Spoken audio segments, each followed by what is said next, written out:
Henry Colden Antill Harrison. He was an athlete and is known as the father of the Australian game of football. He was born to a sea captain in Picton, New South Wales in 1836, and in the end of 1837 his father decided to go to the Port Phillip district and took up land on the Plenty River about 20 miles from Melbourne. And at about 1850 his father was very poor in health and moved closer to the city.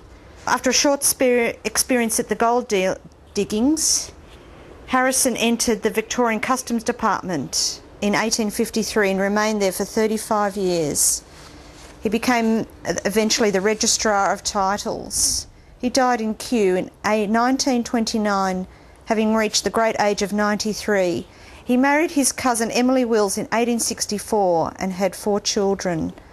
He did not discover he was a good runner until he was 22, but afterwards became the finest amateur runner of this period. He had already been known for some time as a cricketer and footballer. With his cousin Tom Wills, he had arranged a game of football in 1856.